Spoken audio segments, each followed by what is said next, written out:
This is the story of a beautiful girl and how a rose changed her life. Sharima sat for hours trying to make sense of her mother's letter, the contents of the trunk that was locked for ages, and the strange maps, books, and clothing that was inside. She held the rose in her hand and stared off in a daze for hours. When she regained her composure, she began to worry once more. Where can she find the witch? How can she make her return her beloved Daniel to her? And why was she sheltered from this nightmare for so long? She began to pace through the house, contemplating her strategy.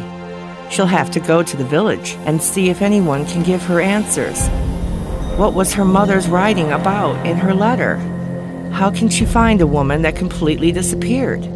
She clutched the rose tighter and tighter in her hand as her anger grew more and more. She looked down despairingly and saw that a petal had fallen to the floor. She fell to her knees, weeping once more. She picked up the petal and frantically tried to put the petal back where it once was, for she felt that if the rose had withered and died or lost its petals, she would never see her Daniel again. She tried and tried to no avail, and once again she cried and cried until she could hardly breathe. Sharima grew as weak and as weary as the fire that was fading in the fireplace. She took a deep breath, stumbled to her feet once more, and slowly followed her shadow to the bed. Her guilt raged inside of her, and she felt as if she was not worthy of a restful night's slumber, but her exhaustion took control of her and she fell into a deep, deep sleep. As her eyes closed for the night, her last thought was that maybe in the morning light would bring the answers she needed. When she woke, she saw not the morning sun blanketing her room, but darkness once more. She rose swiftly to her feet and ran to the window. How long did she sleep? Did she miss the dawning hours? Daniel always forbid her to travel alone to the village at night.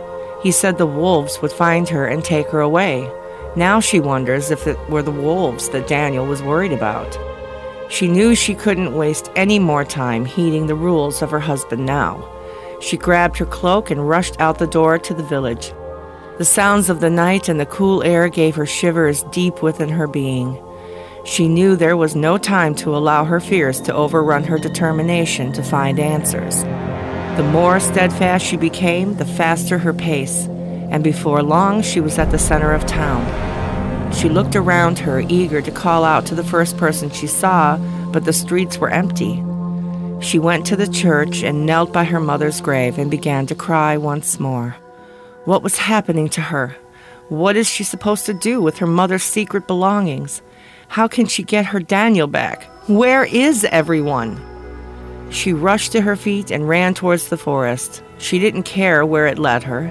She just ran and ran until she saw a herd of wild horses in a clearing. She looked closer and saw a rainbow of shimmering lights surrounding one in particular.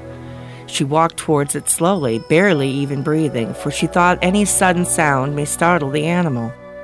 When she got close enough to see and positioned herself so that its silhouette could be seen in the moonlight, there it was, the most beautiful unicorn. The mystical creature stood proud before her. She could hear someone approach with a small voice saying, "Come on, come along. Leave some for the others." It was a fairy, a very, very large fairy, but a fairy nonetheless.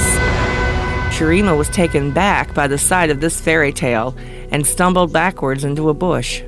The noise scared the unicorn and the fairy, and before she could regain her composure, they were gone.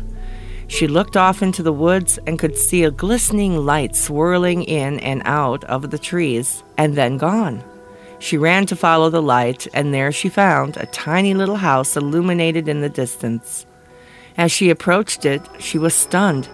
There in the forest was a tiny little house nestled on top of an old tree stump. It seems this evening was turning into her own fairy tale.